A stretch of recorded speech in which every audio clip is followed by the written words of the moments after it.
I am Professor Dr. Sachidanand Prasad, Head of the Department of Chemistry, PNK College, Achua, Paliganj, Patna.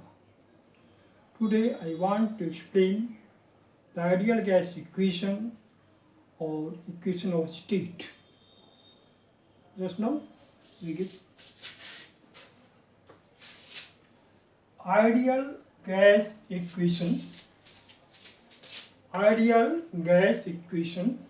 or equation of state, इसको हम कहते हैं आदर्श gas समीकरण या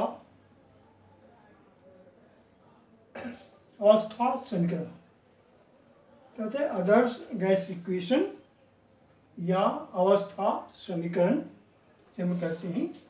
अब ये है क्या जान लें। The equation PV equal nRT is called ideal gas equation।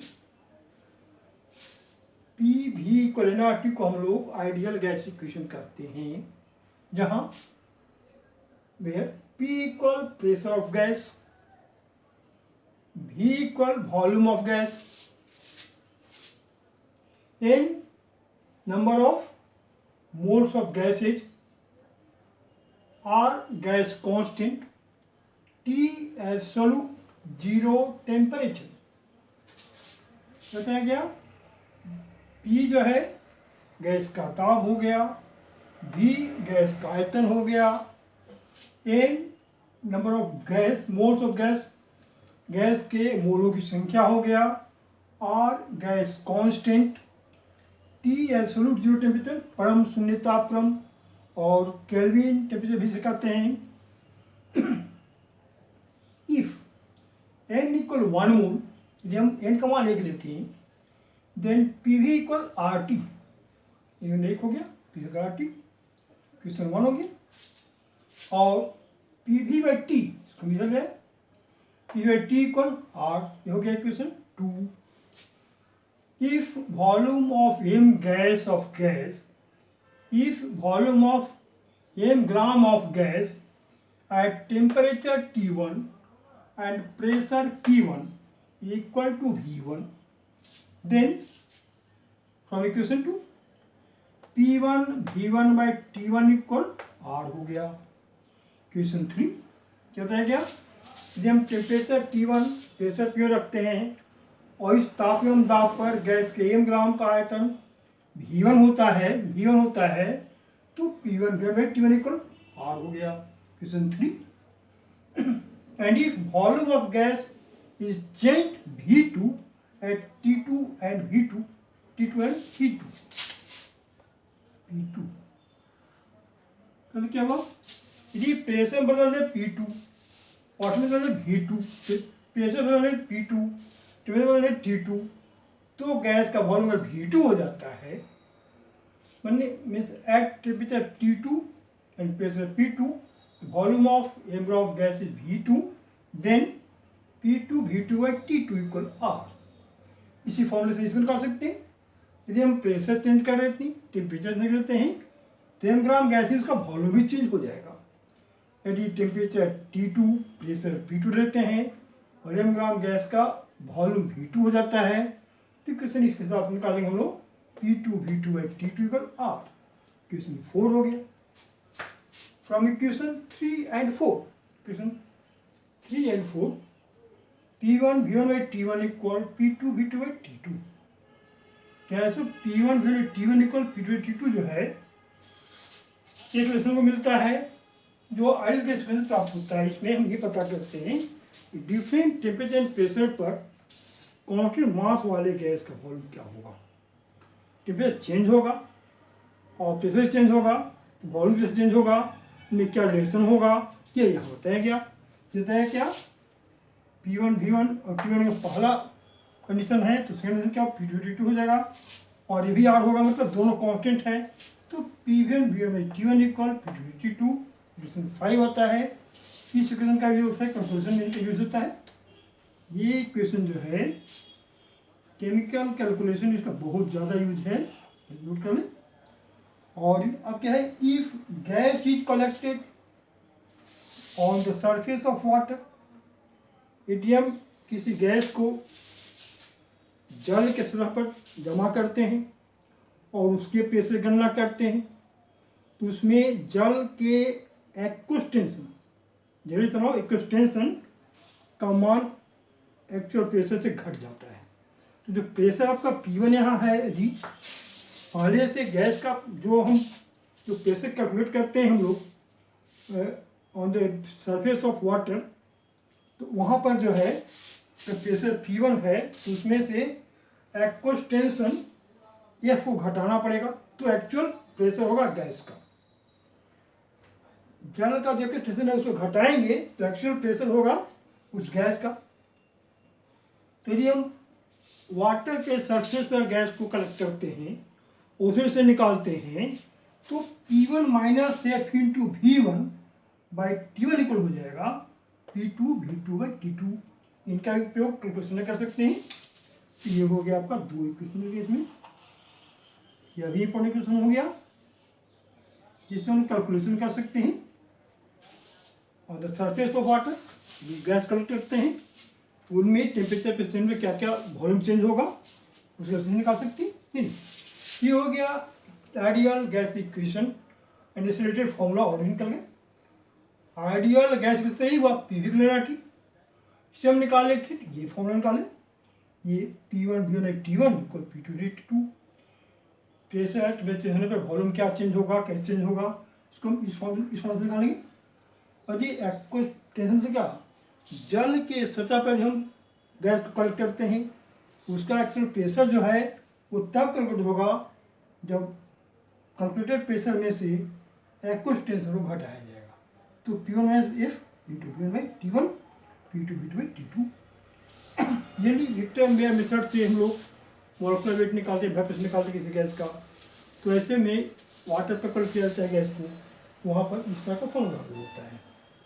अब ये होगा आगे देखिए, ये हो गया आपका क्वेश्चन ऑफ स्टेट। अब देखिए इसे एब्सोल्यूट जीरो टेम्परेचर और केल्विन टेम्परेचर। ऐसा होता है कि लिखा है temperature -273.15 degree C at which volume of a given mass of gas at constant pressure is zero।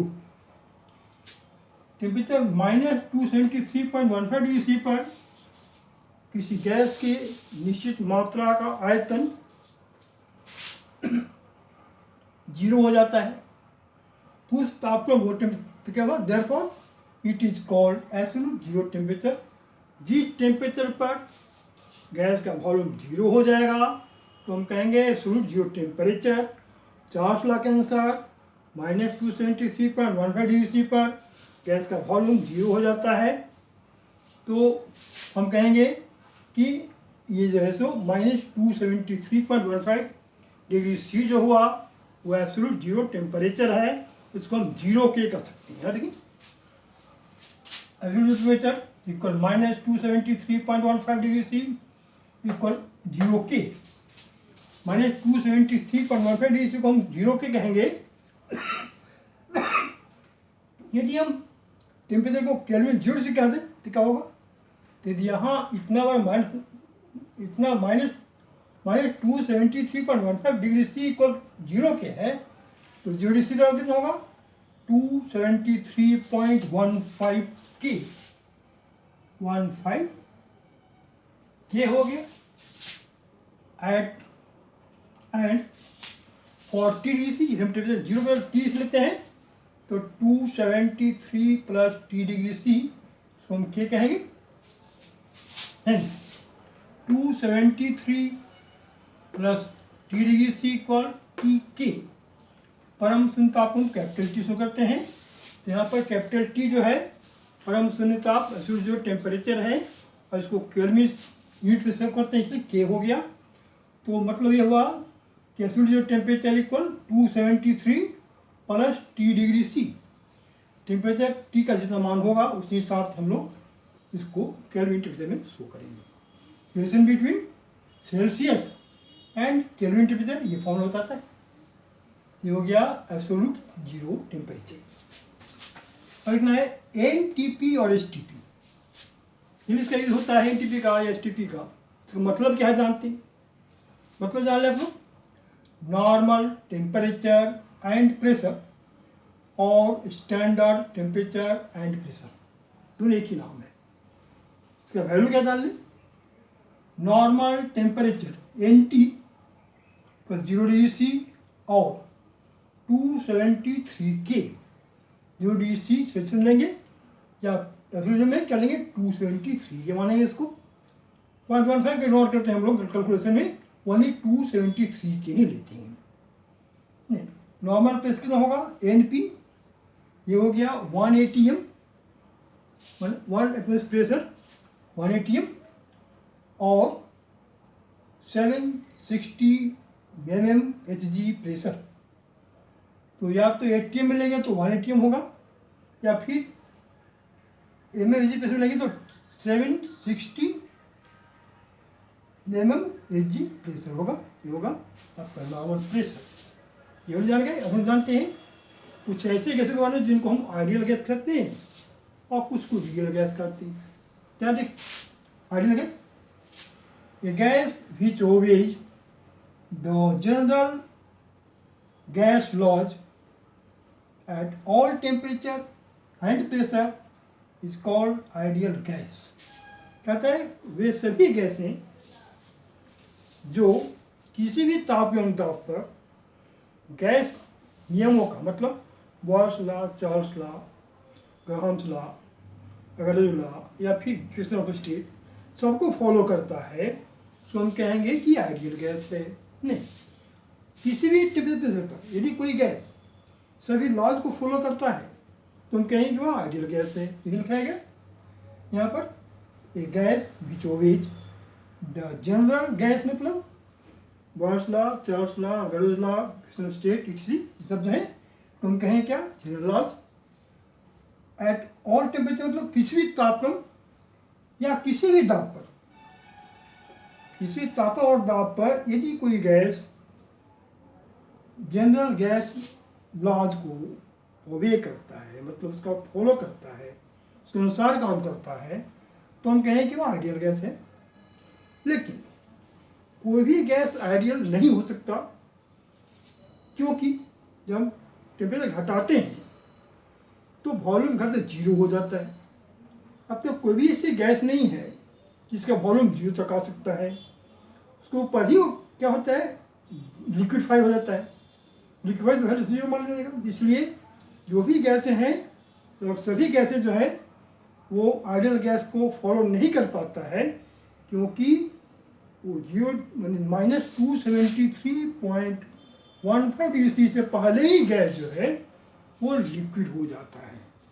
तो क्या है? लेकिन क्या है कुछ गैसें ऐसी हैं जो गैस लॉज को फॉलो करती हैं लेकिन कुछ टेम्परेचर फिक्स उसका है। कि no any gas is ideal but H2O2N2 behaves as ideal gas at low pressure and high temperature. Temperature ज़्यादा रखें और प्रेशर लो रखें तो उस कंडीशन में हाइड्रोजन, ऑक्सीजन और नाइट्रोजन जो है वो आइडियल गैस की तरह व्यवहार करता है। हालांकि अभी आइडियल गैस है नहीं लेकिन इस कंडीशन में लो प्रेशर एंड हाई टेम्परेचर पर सिर्फ ये गैस लॉ को ओबे करता है। इसलिए हम इसको आइडियल गैस के समतुल्य मान सकते हैं। आइडियल है नहीं। नॉन गैस, नॉन आइडियल और real gas. The gas which does not generate gas laws the gas which does not general gas law does not obey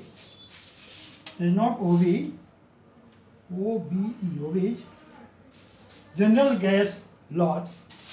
The gas which does not obey general gas laws at any temperature and pressure is called non-ideal or real gas।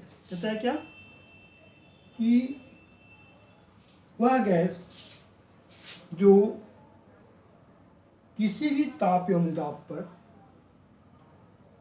Gas के नियमों का पालन नहीं कर पाता है, real gas या non ideal gas कहलाता है। कोई भी ऐसा गैस नहीं है तो हर एक ताप एवं दाब पर गैस लॉ को ओबे करे। तो जो नहीं करता हम कहेंगे क्या, उसको कहेंगे रियल गैस और ideal gas. The gas which does not obey general gas laws at any temperature and pressure is called non ideal और रियल गैस। इसमें से एग्जाम्पल ले सकते हैं CO2, H2S, SO2, NO2, it है और ये सब रियल गैस हैं। कोई भी इसमें ऐसा आइडियल गैस नहीं है और ना ही रियल गैस शो करती है। थैंक्स।